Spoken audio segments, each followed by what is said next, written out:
It's 5.1 Dolby Wi-Fi. It's pretty tight. It's got those seat rumblers in it and everything. I'm waiting for Wi-Fi THX. I think that's going to be a little bit better. This is like having THX surround Wi-Fi. meatballs because you just bought a foot-long sub. Shut up. Surround meatballs. Dude, I'm going to be honest. I kind of want surround meatballs right now. I do actually want It's surround lunchtime, meatballs. and I want surround meatballs.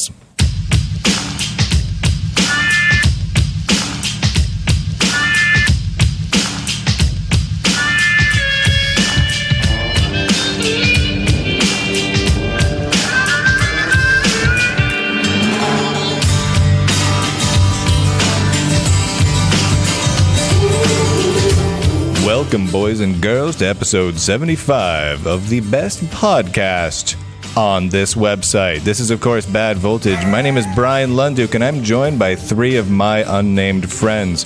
Unnamed friend number one, what topics will we be talking about today? So, I'm Stuart Langridge, and one of the things we're going to talk about in this episode of Bad Voltage is smart light bulbs. In addition to a frankly unreasonable amount of Buffalo Bills abuse, Jeremy is going to review the idea of smart light bulbs, and we're going to talk about whether we think they're worth it. Go Bills. Before we go any further, Jeremy, I would just like to apologize for the Buffalo Bills abuse. Stuart's right. It was absolutely uncalled for. The Buffalo Bills are a truly phenomenal American football team that consistently win the Super Bowl. What is the next topic? Do you know how I know you don't watch football? That statement. And I am Jono Bacon, and we're also going to be talking about the recent decision by Apple to remove the headphone jack from the iPhone 7. I'm sure some of you can predict what we think about this. But we're actually going to delve a little bit deeper into the Google Pixel, connectors in general, and Brian's unparalleled hatred towards Apple. This is true. And I am going to remain unnamed, but... And now... Bad Voltage. Thanks, Jeremy Garcia.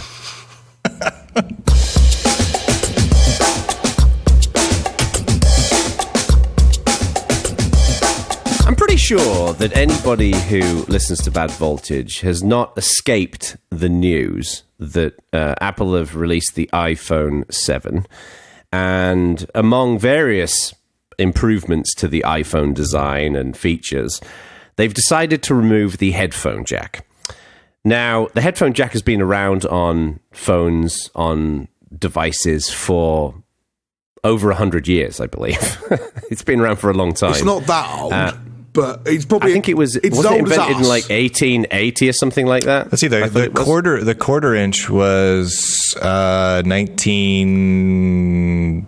Yeah, the fat 30 something. Yeah, the big fat quarter inch, and I think the little ones. And I think the mini jack. I can't remember when that came out. Jack. Well, for starters, you know it's modern because it's called a 3.5mm jack. No one was measuring anything in millimeters in the 1960s. That's a really good point. Good point, Ginger Columbo. Now, subsequently, I mean, obviously, this announcement was made, and the world erupted in pretty much indignation about this decision. There's also been some recent rumors that Apple are evaluating removing it from their MacBook line of computers as well. The assholes. And their argument here is that this is a dated technology and it's time to go wireless. Blah, blah, blah, blah, blah, blah. Specifically, didn't they use the word bravery or courage? Oh, courage is the word they used. Courage. They have One courage. of the stupidest things I've ever heard, but all right. I actually read this incredible piece on Mashable, I think it was, with this guy who wrote a rant about it, and it was brilliantly written, where he talked about, like, you know, courage is not that, essentially. And the quality, I believe that the quality of the audio that comes over these wireless, this wireless new proprietary wireless standard is inferior to cable. Bobbins in every possible way, apart from the fact that it's wireless. Speaking as a guy blowing my own trumpet slightly here, I dug up this picture of someone who chained together about 15 different adapters and plugged them into a computer. So I just tweeted it with the word courage, and it's been retweeted 10,000 times. Oh my God. What is hilarious that we've come full circle, right? And now we once again need dongles. Like, I would have thought it's just, Apple's predicated on making everything sleek and smooth and sexy, and then they ship a phone with a dongle. Now, so I think we all agree that this is a dumb decision in many ways. However, the question I have is, Apple are in obviously a leading spot. They build one of the most popular phones in the world, some of the most popular devices in the world. And at some point, you have got to move forward, right? You have got to move forward with technology in different ways. So on one hand, I get it, because if they don't do it, and if Google don't do it, it's probably not going to happen. You know, if they remove the headphone jack from the Ubuntu phone, I'm not sure how much of an impact that's going to have, right? But also the fact that they've completely just destroyed the ability for so many existing devices to work with the iPhone 7 without a dongle. And from what I understand, this is some Apple standard. It's not like an open standard or anything like that. Right? Yeah. Like, what is like? How do we get the balance? I think part of the problem is if you look at when they removed CD drives, right? Everyone jumped up and down about that, and this is terrible, and oh my god, and everything. But that got more acceptance, I think. Whereas this, it's half about modernisation. But you know someone inside Cupertino has sat there and thought, well, you know, now we're going to sell a shed load of wireless headphones at $95 a piece. And that's obviously entered into the calculation. Yep. If they could say we've removed this stuff, but then maybe not. I don't know. I don't know if I agree. I think here's why Apple's different than almost any other company that would have did this, in my opinion. Right, long term here, we're giving up a universal open protocol that all devices work with for a proprietary one. And if you don't expect the company to abuse that and try to make money in the long run and stop you from doing what you want to do with your equipment, then I don't think you've been paying attention to what they do.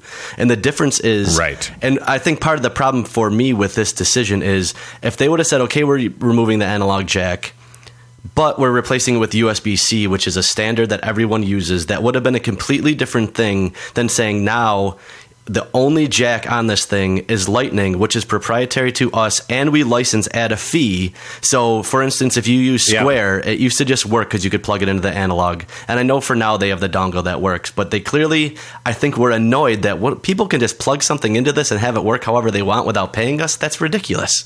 And I think that's more what it's about. Where if they would have did USB-C, any other Android phone that does this, it will be USB-C. And to me, that's a totally different discussion. That's such a counsel of despair. Oh my God, you can't go, well, Apple, right? They just screw you. And they just have to accept that. When Schiller announced that, he said, we have a vision of how audio should work on multiple devices, and that's wireless. You can't even charge the phone wirelessly, so they're not that concerned with having cables, right? And now you can't even listen to wired music and charge your phone without an adapter. That's absurd. Well, and the thing is, as well, that was outlined in this article that I wrote, was it's not just audio, right? I mean, think about Square devices. Think about... they've all moved on now. I thought that. Basically, but there are things, I mean... Everyone who used to be using... like the iRig. Everybody used to be using the headphone jack as some way of plugging things into an iPhone. Almost all of them have now stopped doing that, and they're now wireless. There are a lot of those products, though, that exist. Would they have been able to exist without that port being there in the beginning? No, almost certainly not.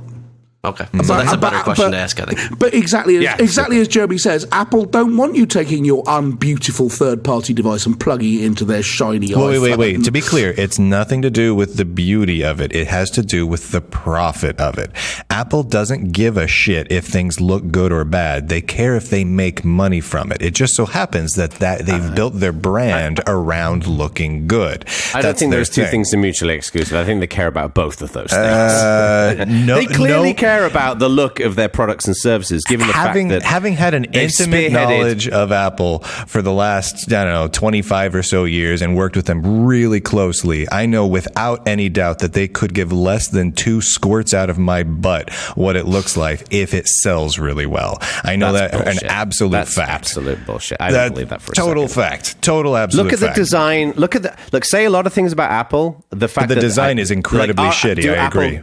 Do Apple care about removing this open thing and being able to charge licensing fees for this? Absolutely. Are Apple solving a problem that doesn't really exist? Absolutely. Yep. But to suggest that Apple don't care about the aesthetics of things is just plainly just plainly wrong. No. I mean, Apple have led a design revolution, whether you like it or not, in technology. Bullshit. They have. The reason why so many... You just made that up. You pulled that out of Apple's PR butt, and you're just parroting their Hang on. Let me finish my point. If you look at the world that existed... Give me one example. Hang on.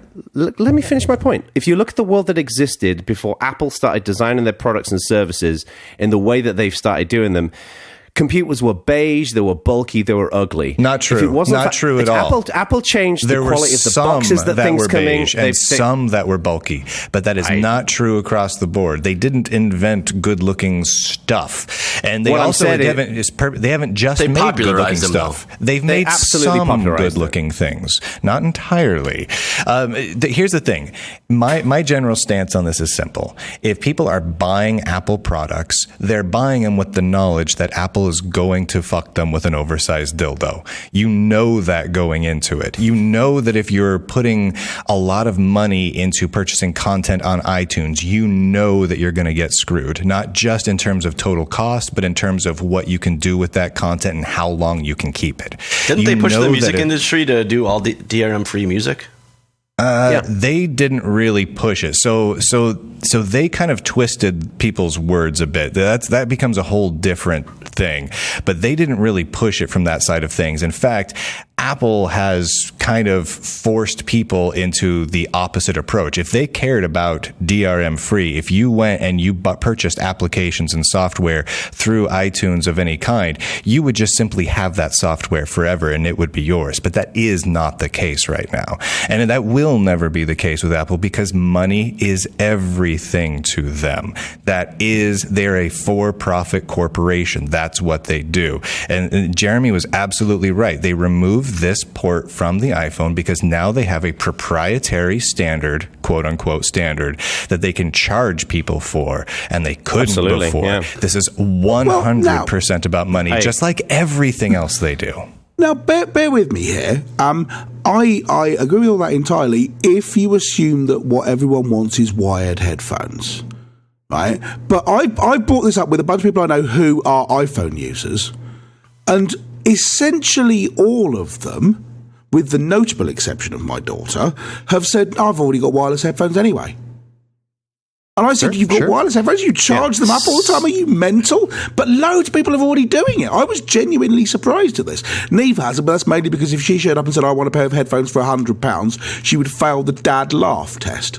And so wouldn't get them. I still have both. And until USB 5 is around, the problem is really good, high-quality headphones just can't be wireless. It's not possible with the current Bluetooth technology, right? Yep. And Bluetooth 5 is going to alleviate some of that. And I think that's why, at this point, Apple would be out of their mind, I think, to remove it from a laptop. Because professional audio people, latency and all that stuff really, really matters. And with Bluetooth, the audio is just not even in the realm of close to but professional audio people were already in the habit of buying all sorts of mad Firewire stuff just so they could keep their Apple Macs anyway, right? This is epsilon to them. Yeah, that's fair. Like if you're a professional audio person, you're going to buy an audio interface that's going to sit outside. But I think the point that Jeremy's making is fair, though, is that, I mean, there's professional audio people who are making music who will buy those interfaces, but for audiophiles who love to listen to really high quality music, bear with me. They're not going to ever use anything that's wireless. Frankly, which means that if you're into audio, you should never ever buy an Apple product. It's very simple. But in your experience, you three, yes, I'm sure that people who want really good high quality audio wouldn't go wireless headphones, but most of the people I see in the street listening to the iPhone have just got the Apple headphones, right? The ones that came with it. So they can't be that worried about audio quality. And I think that Bluetooth headphones can match that, right? They can't match your amazing 200 quid Sennheisers. But if you were the sort of person who would have just used the Apple headphones that came in the box and were happy with them, surely you'd be happy with a pair of Bluetooth headphones. And that's not a proprietary standard. And you can buy it from any manufacturer who doesn't need to license Lightning, right? You are right. You're totally right. You're absolutely right. I think if people weren't going to care all that much before, and they weren't using any sort of, they weren't going to buy their own headphones, they weren't using any additional accessories that required that jack, I just don't think they're going to give a shit. I think people should give a shit. And it's not just about the headphones, it's about Apple's business practices. Go to work and charge their phones and listen to wired headphones, and now can't do that, will care because it's an annoyance. I think a lot of people and that's not a small amount of people. That's right. People will care about being annoyed. Yes, I'm also just curious these AirPod things that they've designed. I mean, obviously, people can get other wireless, and there'll be other products that you'll be able to use with this, but they've got to be able to fall out of people's ears. I mean, I bought these. I think I actually reviewed them on the show. These headphones that clip around your head. They're designed for running, and they're brilliant. And the audio quality of Bluetooth, while it's not perfect, is actually pretty good. Like it's good enough for me. But the reason why it clips on your head is because they bloody fall out all the time. Even the wired ones fall out of my ears. I'll tell you what, right? There is, in my opinion, a massive business opportunity here for something like Match.com, matching up people who only have a left-hand AirPod with people who only have a right-hand AirPod, and having them come together and get married and share their headphones or something. Right? It turns out that a lot of it actually has to do with the shape of your ear, because I don't know why people are acting like these are new. Truly wireless headphones have been out for a really long time now, because I was looking at the Braggy Dash, which actually look pretty cool and do a lot of other biometric stuff for runners and things like that. So are they two separate pieces though? I've wireless headphones I've had for ages, but the idea of having two separate pieces just invites you to lose one of them. So I've kind of used them once. They didn't fall out of my ears, but I've heard it has a lot to do with the shape of how your ear is. I can believe that. So the thing that I don't understand about people losing them is if one falls out of your ear, you'll immediately know. Even if you're running, it'll be on the ground. If you're in a marathon or something, it's already smashed. You're out of luck, but. By then, if you're running a marathon, you should know they fall out of your ears. So the first time you run with them, or just use them, don't be in an area where there's 10,000 people running behind you, I guess. I don't think that's as big of a problem as people think. That holds true for underwear, though. You don't run a marathon the first time you wear a pair of underwear. The first time you use something, you don't do it in the marathon. Yeah. Correct, yes. That's a good point. On the flip side of that, there is almost zero chance that my underwear will spontaneously fall off and get lost while I'm running a marathon. I don't know. The few times I've actually gone running in my life, which I can count on like two hands, like literally, I do not run. But a few times I've done it, that underwear does some weird shit. And I've learned that not all underwear is created equal, just like not all headphones are created equal. They have to fit into a tight nook and cranny, and you want them to be just right. So I have a question for you guys that relates to this. The Google Pixel phone is rumored to be you don't know that's what the announcement's about. It is. That's why I just said. That's why I just said the word rumored. You can't destroy my point before I've even finished it. You can try. Actually, you can. You've been doing that for about 15 years. So it's October 4th, rumors that Google Pixel phone, if Android Police is to be believed, or the Nest ad is to be believed, which apparently showed it. And they've got a website up for it now. You've seen that, right? They've got the made with made by Google. Yeah, made by that's it. And this is arguably a better time than ever for Google to be taking the mobile market seriously, because this is apparently an opinionated move for Google. The Samsung Notes are blowing up and being recalled and removed from aeroplanes. The LG device apparently hasn't been doing very good. The Apple, the iPhone 7 has had some consternation regarding this headphone jack and various other things. But I guess my question is do you think that this headphone jack issue, I mean, Brian, you're going to have to hold yourself back a second, put all the other issues with Apple to one side, just looking at this headphone jack issue, do you guys think that, given the fact that a pretty valid competitor is about to hit the market in the Google Pixel, that this headphone jack thing will actually influence a negative level of sales for the iPhone 7? Because the Apple have made what we would consider to be stupid decisions over the years, and it hasn't massively impacted them. This has had way more contention than I've seen with other things. But your question is, are all the people who think that this headphone jack thing is stupid people who weren't going to buy an iPhone anyway? Right. I'm saying, would somebody who was interested in buying an iPhone 7 And maybe they're thinking, this Google device is probably going to be pretty good. It looks like an iPhone. It's pretty. It's a lot prettier than the Android devices used to be. I'm evaluating the Google Pixel and the iPhone 7. Is the headphone jack going to be enough of an issue for them to stick to the Google or to go for another device? Do you think the Pixel might not have a headphone jack? Wouldn't it be brilliant if it didn't have a headphone jack? It would be surprising, I think. Because it's not like they could have taken it out since the announcement, right? They'd have had to plan that. If it originally didn't have one, they're trying to find a way to shoehorn one in right now. Right, exactly. Probably actually true. So I think the people that are going to buy an iPhone are already so into the iOS ecosystem that while a very, very, very, very small percentage might switch because of this, I don't think it'll be a big driver for switching to It's Android. not enough to break. People, I think people are annoyed about it, but I mean, again, I talked to Neve about this, right? And she's like, well, yeah, that seems annoying, and I can see some kind of I want Bluetooth headphones being on her list when she gets this phone. But she was quite excited about the other stuff, like, oh, it's waterproof now.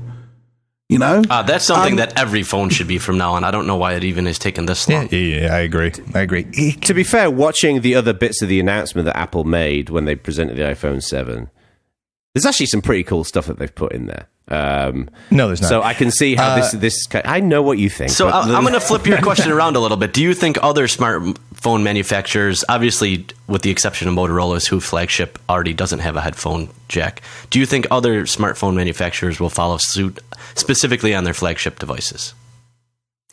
I do. I think if they do, it will be with an open standard, though. I think they're going to do it. Some of them are going to be proprietary standards, and it's all going to be stupid ideas. You don't think every single one of the other ones will be USB-C? I think a lot of them will be. Because I think a lot of them will try and do what Apple did, only better. Do you think there's a world in which Apple eventually moves to USB-C? I think so. And when they do it, they'll call it bravery or something. Do you think they will do? Seriously, I'm honestly not sure they will. I want to get back just for a second. Jono's question about this. Okay, can I answer that with a story about a sweater?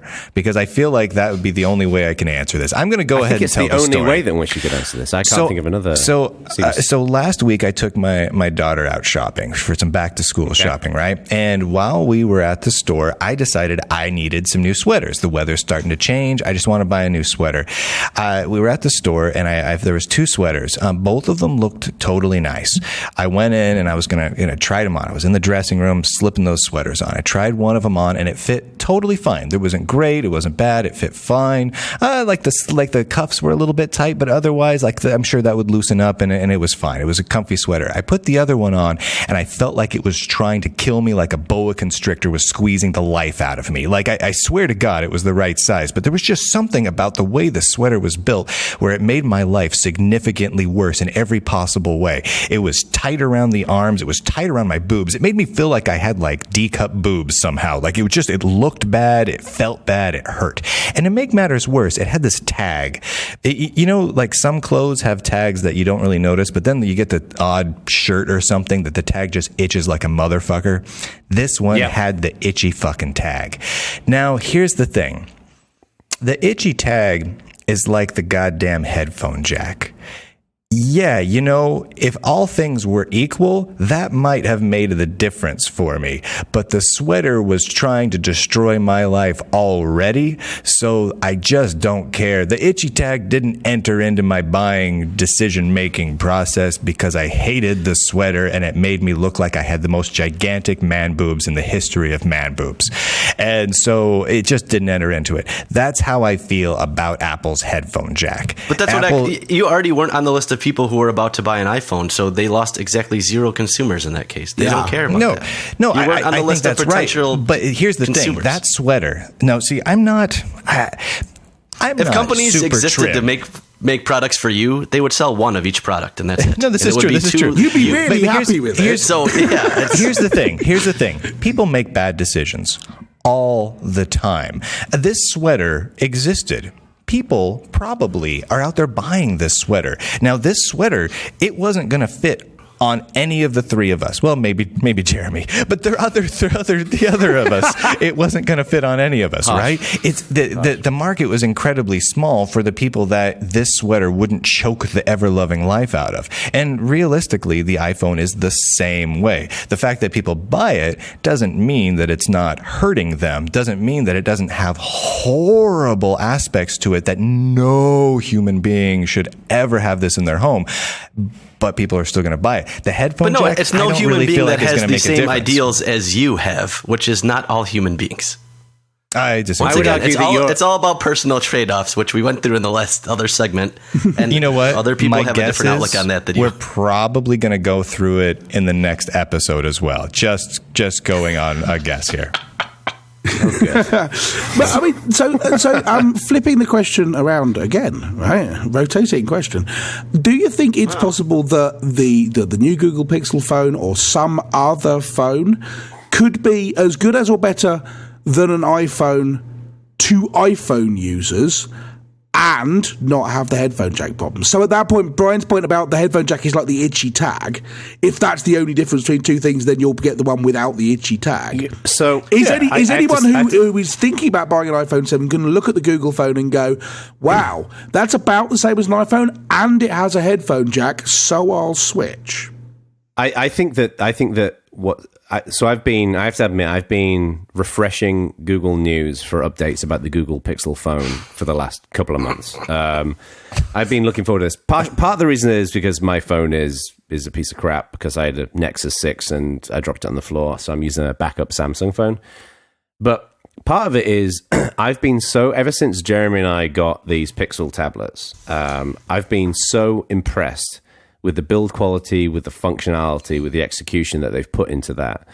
And there's a few people who I've worked with who are clients who use the Chromebooks, like the Pixel, the Pixel design Chromebooks, that, at least from the hardware perspective, it's beautiful. And just to add in two things here, I had an original Chromebook Pixel. The keyboard started falling apart, and my Pixel C, the hinge, has actually started coming off now because it's just held on with glue. So over time, that glue slowly melts, and the whole thing just falls apart. So, just so you guys know, the build quality is very superficial. I'm a little disappointed in that.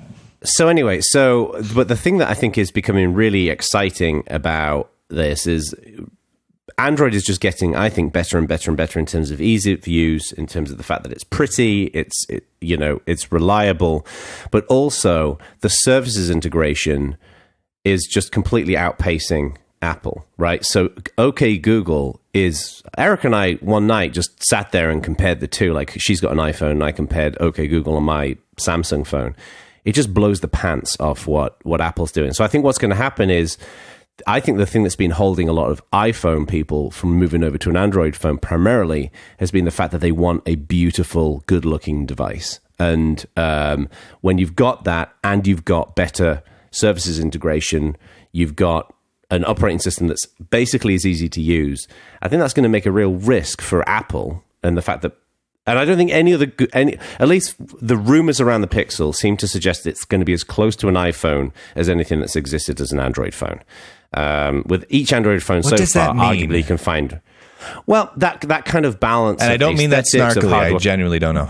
I mean, like the balance of aesthetics, of hardware quality. Because literally, I had an iPhone, and it was a piece of shit from a hardware perspective. It was flimsy. It was crappy. The screen was substandard. Like, it was significantly less quality than like even the Windows mobile phones at the time. So, like, I've never seen an iPhone that I thought, wow, that's an amazing, made of pure diamond piece of hardware. I mean, it seems like hype to me. They seem flimsy. I would say aesthetically, iPhones are generally more attractive devices to most people than Android phones. I'm not necessarily disagreeing with the point that it's hype, but I think that ship has sailed for all the existing things. I mean, if you take, say, the HTC One M9 or M19 or whatever it was called, right? Yeah. Machined out of a single billet of aluminium or whatever. Lovely looking device, but everyone's like, oh, it's HTC, doesn't matter. They basically can't climb back out of that hole.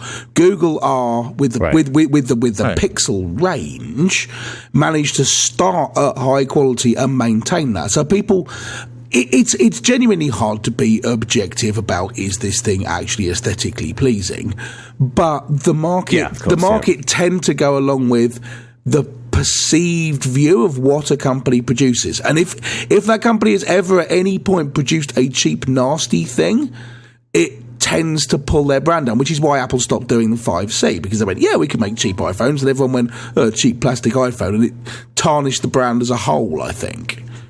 Yeah, I see. I get that.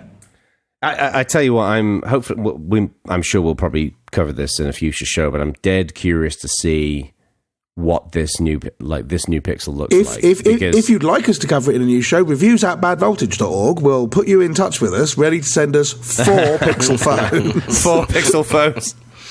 And maybe a 5th backup. We really only need 3. I'm good.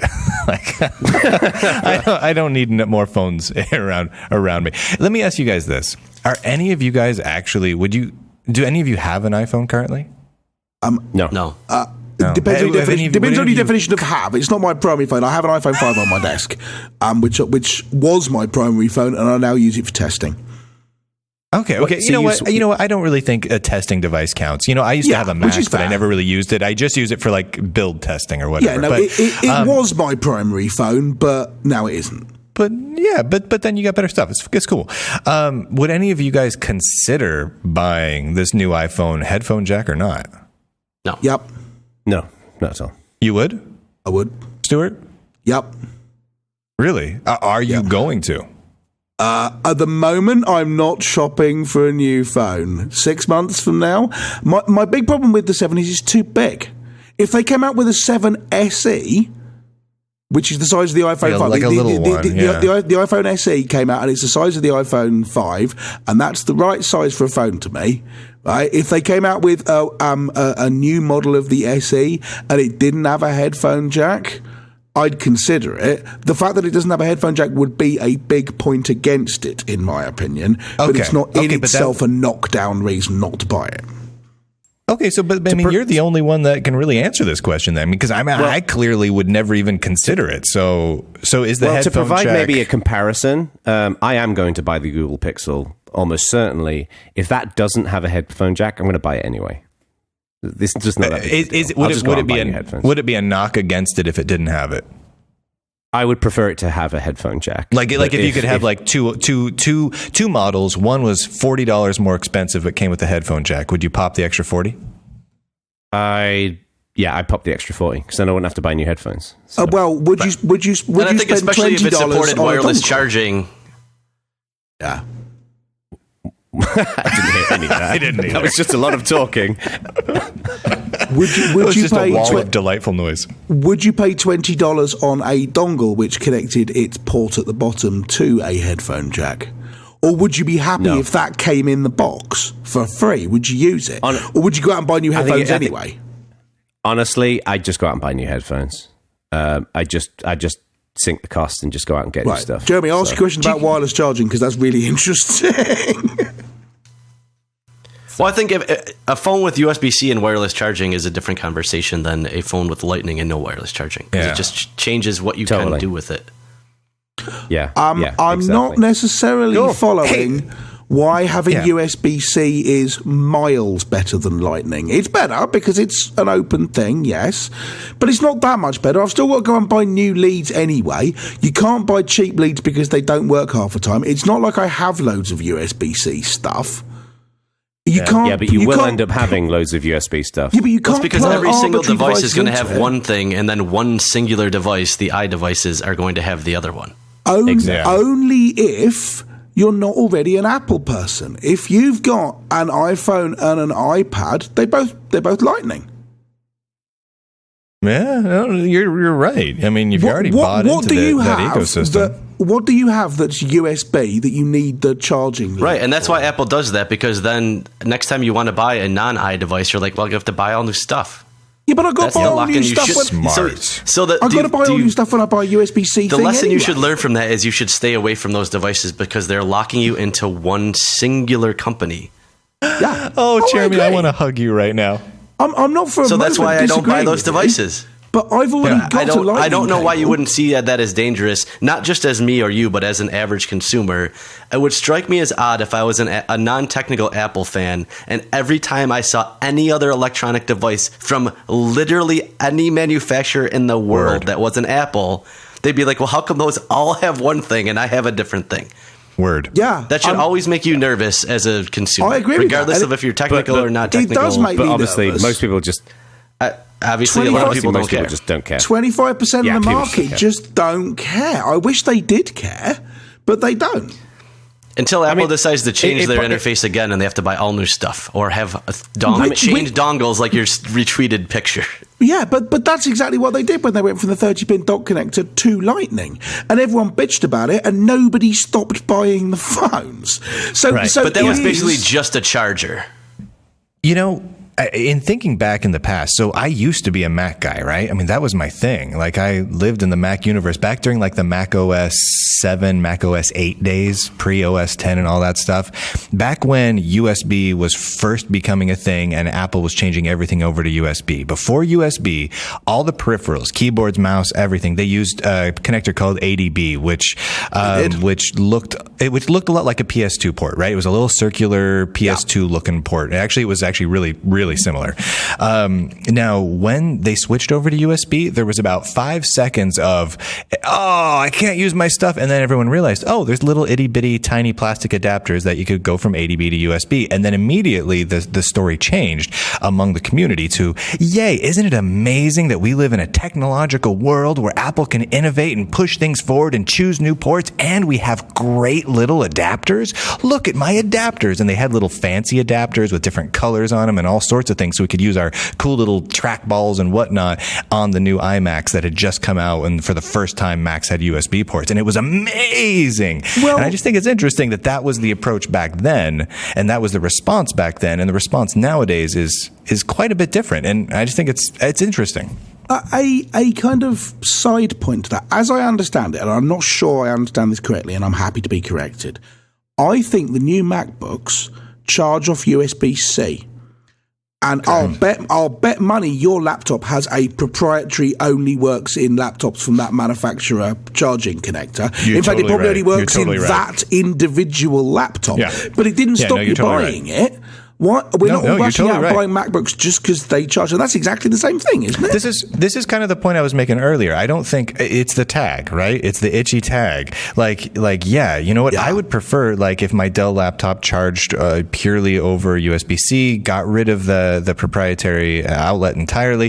That would be fantastic. But again, you have to kind of consider the whole picture, and it still confuses me why people would buy into an iPhone anyway. So I look at the audio jack, and I'm like, well, yeah, that was a stupid move. They had a standard, and they went away from a standard towards something stupid and inferior and proprietary.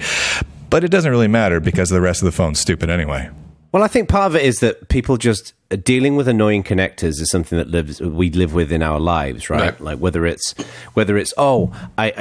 these headphones come in a 3.5 mil jack, but I need a 1/4-inch jack to plug it in there. Oh, whatever, I'll just go and buy an adapter. Or I don't have the right charger. Or this thing has got like mini USB. This thing's got micro USB. This thing's got a mini SIM. This thing's got a nano SIM. We deal with this every day, and you basically just buy something off Amazon.com that makes the problem go away. And I think that's the reason why this doesn't impact the sales. And surely the true. eventual goal here is go wireless for everything, right? Right. That's a Think whole of the different security debate. issues, Langridge. Think of the security issues. People can hack you. We should cut this off right now because we've been talking for 35 minutes about connectors. So, As much as our audience probably like this, I think there's enough time to talk about connectors. Any final points? no, connect with us at community.badvoltage.org. No! Nicely done. Boom.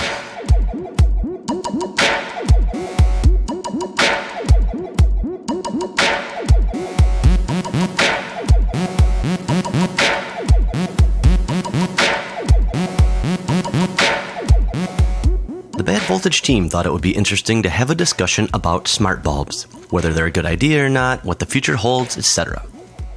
Before we do that, though, I thought I'd give a brief introduction of the multiple smart bulb solutions I have running in my home.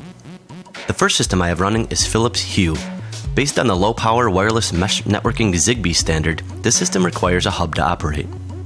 The Hue line offers a wide variety of options, including standard bulbs, accent lights, spotlights, light strips, integrated switches, and more.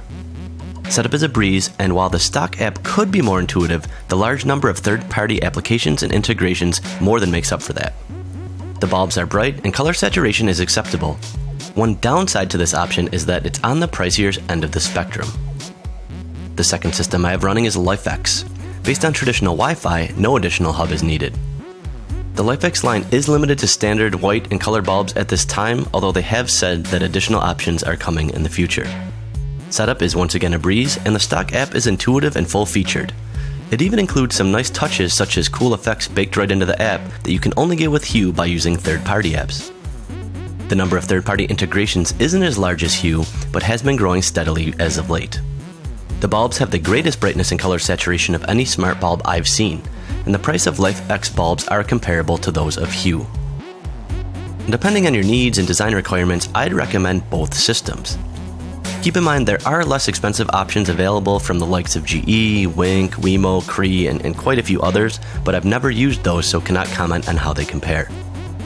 With that brief intro out of the way, let's get to the first question my co-presenters had. Are smart bulbs a good idea? Let me give you a few examples of how I personally use the bulbs, and then we'll get the discussion going from there.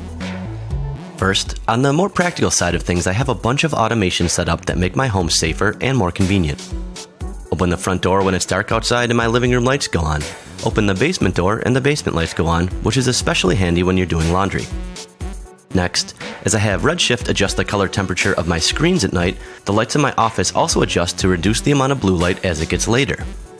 Lastly, and admittedly on the less practical side, when my favorite NFL team scores a touchdown, various lights in my house flash the team colors.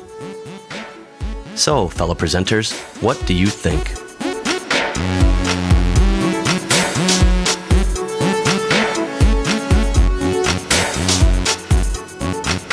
I have to say, it is genuinely glorious that somewhere over there in America, some lights flash every time Liverpool Football Club score a goal. Well played.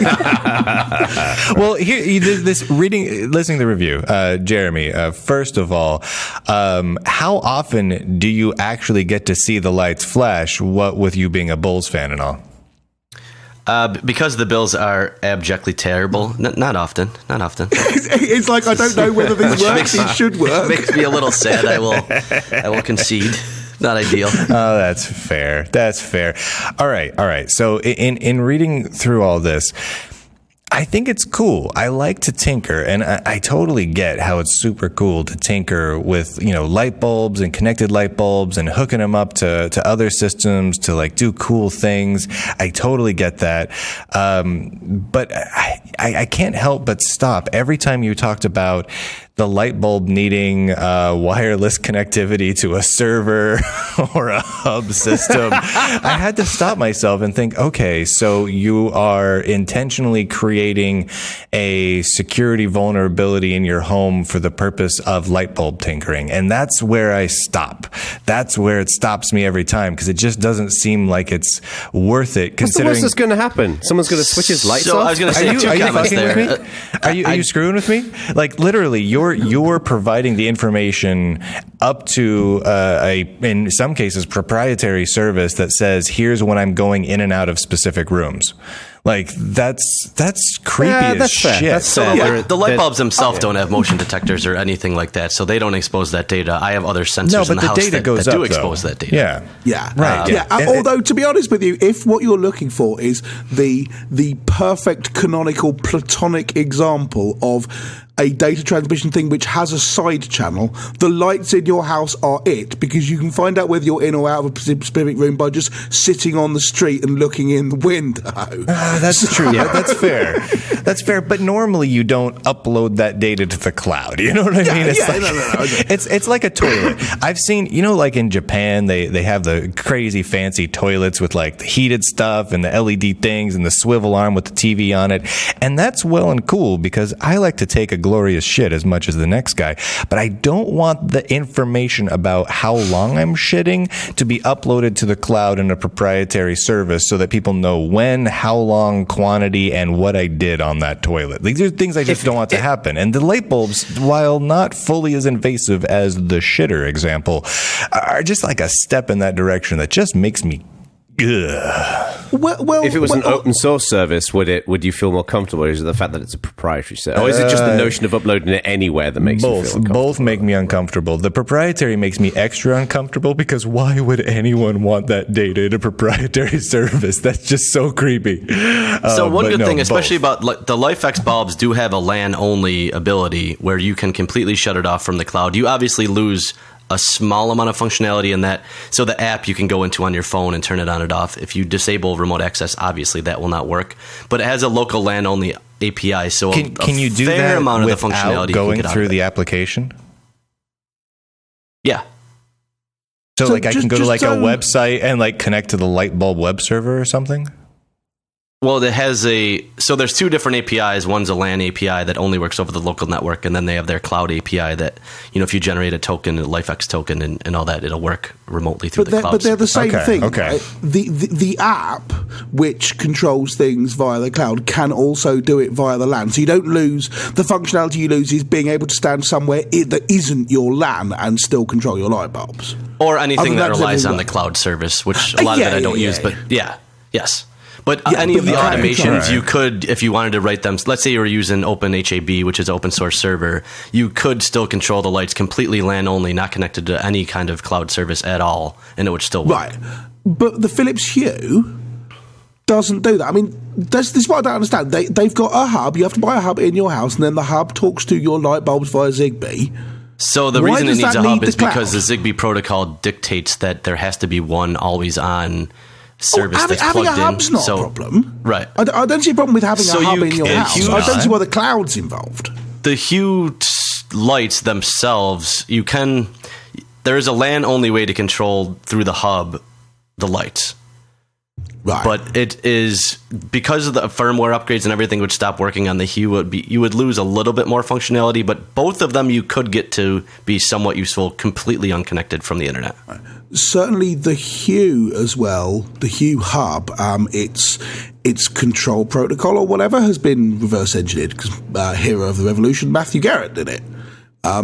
Wrote a Python thing. There's quite a few Python tools. Speaking of which, literally 30 minutes ago, I'm sitting here at a conference while we record this. Matthew Garrett got up and gave a speech about the frightening uses of various services and whatnot to compromise your own personal data. Yep. Which I just think is hilarious considering what we're talking about right now. I'm curious. Like you gave the example of going down into your basement, and I totally get that. You open the door to the basement, you want those lights to turn on because you do not want to trip down the stairs. You're carrying a basket full of dirty or clean laundry. I totally get it. It makes total sense. But why not just like a motion sensor light, or why not? I was going to ask the same thing. Like there's like a couple of various solutions people have been using for like a good 60, 70 years. How is this significantly better for your life than what came before it? Well, I think the flexibility and the other things that you can do with it mean that it's a lot more interesting to me personally. The fact that they're programmatic, I think, is interesting. I share a lot of your cloud/privacy concerns, and a lot of the smart things I have in my home I use with reduced functionality because I do disable some of the cloud stuff, and in many cases because that's not fully supported, things just break, and I live with them being broken because I won't throw a drop cam in my living room, for instance, because I think that to me is too far over the line. And it's so let me get this right then. You can use a motion sensor to switch on the lights when you're there, which is obviously your use cases here of when you open the front door and going down to the basement, right? And I have a bunch of those set up. Those are just two examples. I mean, that's not all right. The other thing which I can imagine being a benefit of this kind of system is having the lights go on if you're out of town. But you can also buy like devices that do that, and these devices, both the motion sensors and these devices, are not connected to the cloud and way cheaper. So the interesting thing there, though. let's say you have one of those schedulers and you say, okay, I'm going on vacation Right. for a week, turn the lights on every day at 8 o'clock. I think your lights turning on exactly at 8 o'clock and exactly off at 11 p.m. are something that people will notice, right? They have randomized. No, But this one you can build. devices. This one you can not only have a randomizer, but you can say 10 minutes after it turns dark, so that every day it knows when the sun rises, it knows when the sun sets. There's so much more data available to the system that I think you can just do a lot more interesting things. I am certainly in favour of the concept that instead of having to buy a device and hope it provides exactly the features you want, you just throw stuff at a Python script which can do anything, right? And that makes more sense. But what you've described is I think there are three things you're doing with the lights, if I understand correctly, right? The first one is that you can turn them on and off without getting out of bed. The second one is that you can feed data into them from things like opening the front doors. And the third one is stupid stuff like listening to an RSS feed and flashing the lights when the bells score. Of the important one there is clearly the middle one. I open the front door, the lights turn on. But you also need a bunch of motion sensors or door is open sensors or whatever in your house, right? Just going out and buying the light bulbs doesn't get you all that. It's because you've already got a wired house, yes? Correct for a lot of it, yes. Yeah, Right. so if I went out and just bought the light bulbs, all I could do is the daft stuff, like having the house explode into "You'll Never Walk Alone" every time Liverpool win, or be able to turn the lights off without getting out of bed from my smartphone, which I concede is nice, but I'm not sure it's worth 80 quid a light bulb for. It strikes me though that ages ago we did a segment on smart homes, and I forget what we were talking about, but I mentioned a friend of ours who rigged his home up as a smart home, and I'd never really seen one in action before. One of the things that struck me about that was you put all of this infrastructure in place, and I get the impression of what Jeremy's edging towards is, at least when you've got it, you've got this infinite palette of things that you can do, right? So, for example, this guy who, when we went to his house, they've got a teenage daughter, and one of the things that they did was basically, when dinner's ready, it flashes the lights to indicate that she should come downstairs. Right. And if she doesn't come downstairs within 5 minutes, it flashes more vigorously. And if she doesn't come downstairs within 7 minutes, it just switches the lights off in her room. It opens the piranha pit. and that kind of stuff you just couldn't do with like the traditional devices, right? So I'm guessing that's kind of what you're... Speaking as someone who has a daughter that I have to fetch for dinner, you know what I do? And this is crazy, guys. This is absolutely crazy. I know that most people would do. You just go talk to your daughter? I say, yeah, hey, daughter, it's dinner time. It's really crazy. I know. But I don't happen to have a 75,000 square foot home. It's not all that difficult for me to just walk 2 rooms away and say, hey, you want to come over for dinner real quick? Super easy. Again, I don't see... Okay, a few things. One, tinkering is cool. You guys, I think we can all agree tinkering with these sorts of gadgets is wicked cool. I think some of these programmable light bulbs are bitchin' cool looking, right? I want to play with them. Totally get where Jeremy's at with that. I see some fun aspects to having them in the home and being able to tinker with them. But the security and privacy aspect, you can't overlook those and the current state of things. And the second thing is... I don't see any fundamentally impressive way where this makes our lives better. So I'm for the sake of tinkering, I'm giving up a substantial amount of personal information and privacy. And I think that's a concern. Exactly as Jeremy says, you don't have to run them in cloud mode, right? Do they communicate over an existing network? Your laptops, all of our laptops, I mean, if we're running a proprietary system especially, even though if we're not specifically connecting up to a cloud, the microphone, the webcam, all of that's accessible from the outside world. Come on, dude. Right, just because there is a potential for... a security issue. If you take that approach far enough, you can't use any technology. No. At some point, we're not talking about potential. We're We're talking about specific cases where we know for a fact that the security vulnerabilities exist and have been consistently exploited at a large scale. Do we know that for a fact, though? Yes. I don't know yes, if we do know that. No, bear with me, right? Yes, we know for a fact that laptops have been compromised and so on, but what you're talking about there is not specific to light bulbs or the IoT or anything. You're talking about any data at all which goes through your computer for any reason. So just to be clear, what the argument against my argument is that because we haven't yet seen the leaked NSA document specifically mentioning the light bulbs, they're probably safe? No, the opposite. No, I think because it's the same technology. I think we all agree that opposite. they add another attack surface in your home. Yes. Yeah. Once you have a single wireless laptop in your home, I would argue that the additional attack surface given to you by a smart light bulb is so small as to be negligible. And you could live your life in a Faraday cage, and some people do.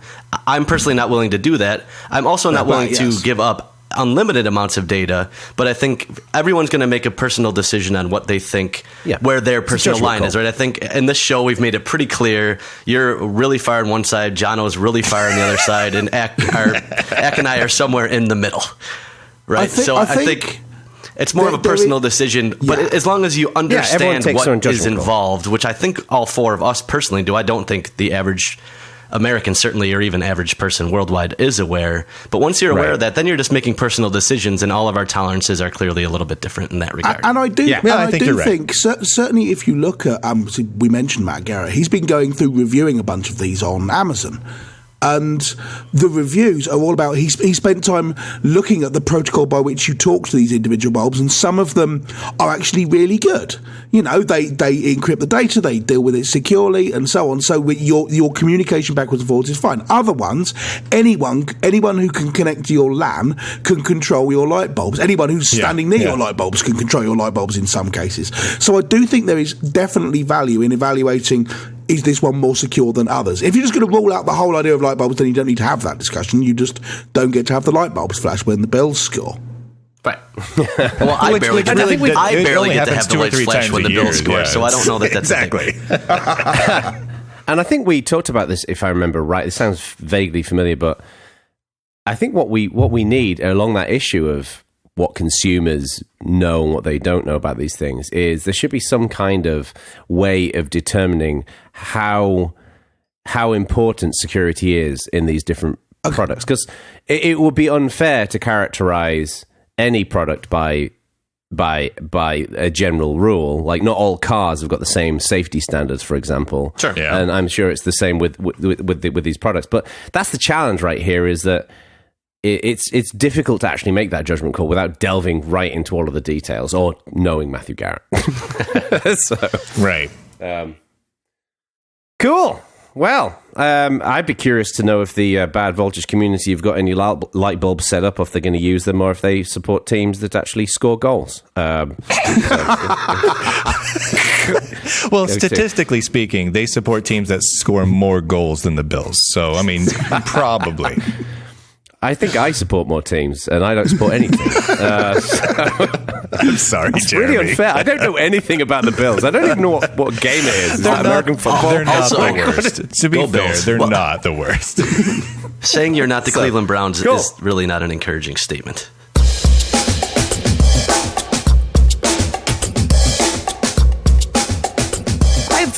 I have a little concern I want to share with you boys. I'm a bit worried about Bryan, because I worry that Bryan is becoming a doomsday prepper. It's possible. With some of the conversations we've been having on this show. I'm worried that Bryan at some point is going to basically... You know that guy who wrote The Cuckoo's Egg, Clifford Stoll? Yeah, I like that. I think he basically went around proclaiming that computers are evil. He did. And I'm a bit worried about you, Bryan. I'm a bit worried that you're going to... that the security and the freedom is going to... It means that you're going to basically just be... balancing yourself backwards and forwards using one of those old Game & Watch Donkey Kong games from the 80s, because it can't be connected to the To be clear, internet. I have a Donkey Kong Game & Watch at home, so this is an entirely reasonable process. Not only does he have one, he's speaking to us on it right now, because it's the most advanced piece of technology he's allowed to own.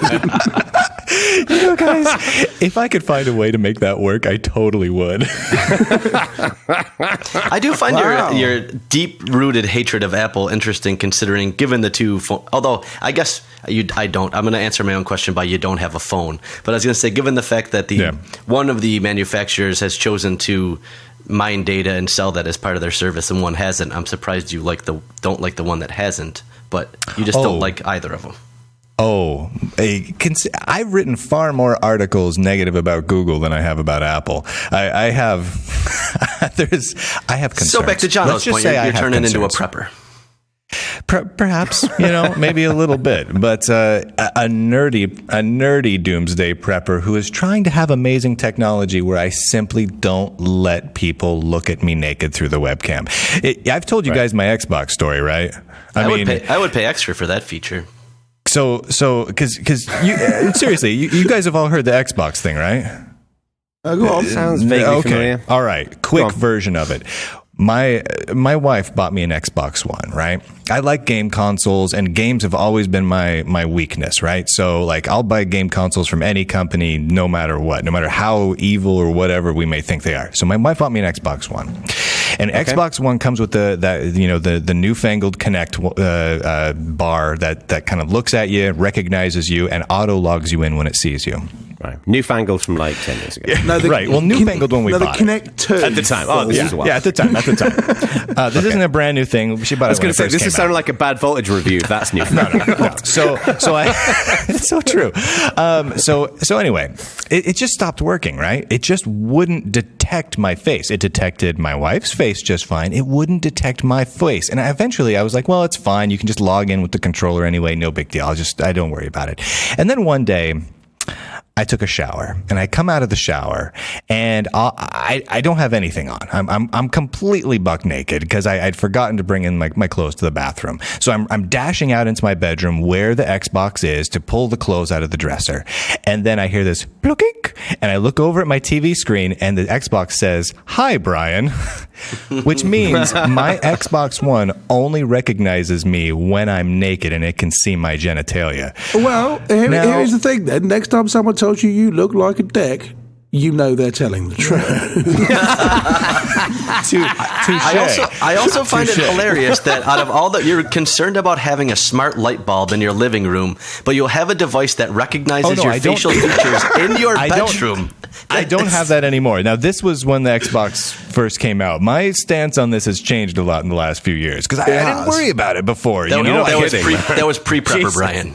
This was pre-prepper Brian. This is exactly right. I mean, it was back in the old days, right? I mean, I had wide webcams everywhere, and I was into let's try and do the early round of home automation, and every console always turned on and looking at me. This was my old way of doing things. And then I realized that I was being fucking stupid, and I changed my approach a little bit. See, the Brian epiphany.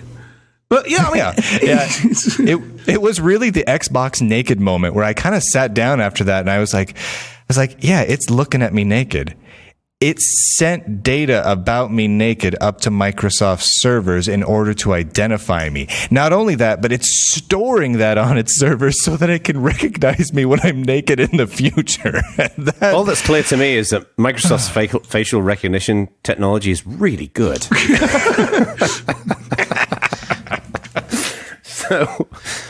Well, here's what I want to know. Here's what I would like to know.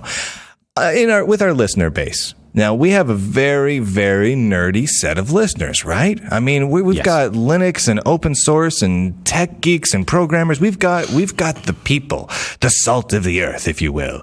I'm curious where our listeners fall on this, let's just call it the Lunduke spectrum for right now. Are you more towards the Lunduke side of things, where you're kind of just assuming the worst in terms of security and privacy, or do you fall on the side of, putting nanny cams everywhere and putting your taxes on the doorstep? Like, where do you stand in that? I'm really genuinely curious, because I in some ways, like, you boys are probably right. I'm probably really out of touch with what most people feel about these things. That doesn't make that I'm right or wrong, but no, I'm curious. I'm really curious. I am. Yeah, me too. I suspect most people would say they feel like you, but act like Jono. With a kind of, I should really do something about this at some point. I just like it noted. I do care about security. I'm not like. I don't know why you guys keep using me as the. Because it's for the four of us. You're the fun. furthest on that side of the spectrum. If Just it because was a I'm not spectrum, paranoid it doesn't would mean be that the I'm Lunduke lax. Bacon spectrum. You're now officially defined as the North Pole of security here, and Brian's the opposite end. No, but I'm curious. If you guys listening to the show have a thought one way or the other, hop into the forum or go over to our Reddit or wherever. Just let us know, because I'm curious. I would love to get that sort of information so that I can properly catalog all of you and use that information against you in the future. But to Ack's point as well, be honest when you share this. It's completely okay to say, for example, I'm closer towards the Lunduke side of the spectrum, but I'm not very good at kind of maintaining. You know what? those. Here, let's break this down to a couple of questions. That way, it's cut and dry, right? Question number 1: do you cover your webcam on your laptop? I'm curious. Let people go answer this in the forum. Do you put tape or one of those little covers over the webcam on your laptop when you're not using it? I'm actually curious. I definitely do. But I was going to say, I'm curious to get the answer from the four of us, because I actually don't know the answer for two of us. I totally do. I guess that. Really? That's surprising. Weird, right? I do as well, actually. Yeah. I have a little thing that I flick over. Do you really? I got it from HackerOne. It's actually fallen off right now. I need to get another one. But it's a little thing. It's like a little window, and you just, when you need to... Because I use my webcam a lot for video calls. Yeah, me and too. You just flick it over, and it switches it off. Okay. Stuart? I like the fact that you've got a little slidey window thing, but it's fallen off and you haven't fixed it. This is like a microcosm of the security world, I think. I have a webcam. I have a webcam. It points to me the whole time, and I don't turn it off or do anything about it. To be fair, you're super sexy, and I'm pretty sure that MI6 is going to be wanting to check that out. So that's really nice of you. Okay, the other thing is, one step further. Let's go one step further on this, and I'd love to know, both you guys and in the forums, microphones. On your devices, do you find ways to disable all microphones when not in use? I do. I make a point of it. And I haven't got one. No. Because my machine's a desktop machine, and when I need to use the mic for something like this, I plug the mic in. There is one in the webcam, though, thinking about it, so no, I don't. Yeah, there's one in the webcam. It turns out I hadn't thought of that. Blast. There may be one. Actually, and there's probably one in your machine as well.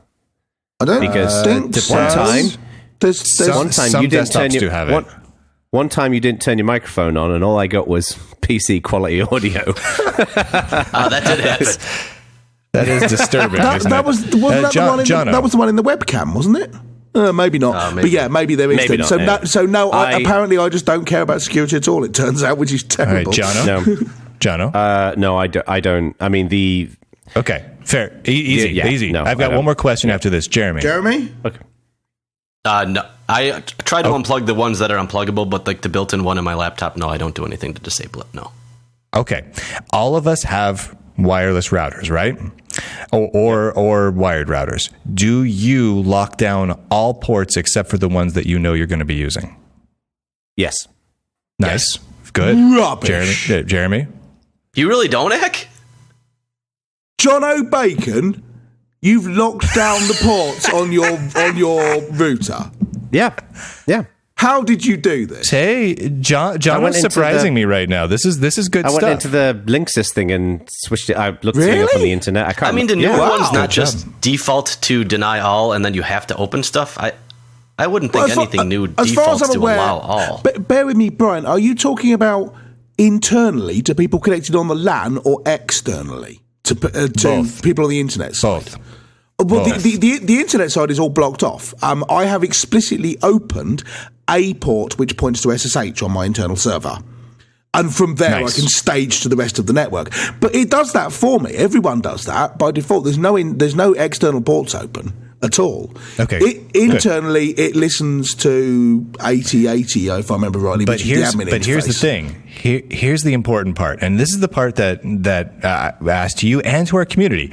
Is that something that's important enough to you to check out and verify? And you guys said yes, and that I want to high five all of you guys for it. And I'm curious if people in the community have thought about that and verified it. If they got their Comcast wireless router and they just plugged it in and sweet, everything streams fine, I rock and roll, or if they sit down and before they do anything, start really sitting down and making sure it's all buttoned up nice and tight. It'd be interesting to know how they did that. I mean, I can think of ways of doing it, right? You nmap it from the command line or something, but this is not necessarily an option that's open to say my dad.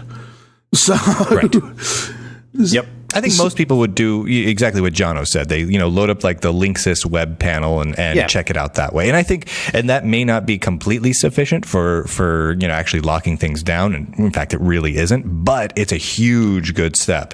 And I'll be honest with you, if it was anything other than non-trivial, I probably wouldn't have done it. But the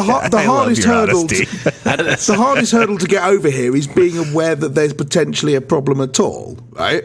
Right. Speaking of which, I bought this thing called the Luma, which is a new wireless router thing. They called it surround Wi-Fi, which sounds like bollocks, but I'm going to be setting that up and reviewing it, and apparently this makes it easier for securing your network. Oh, nice. So we'll see what they do. Surround Wi-Fi? Oh, come on. It is everywhere around you.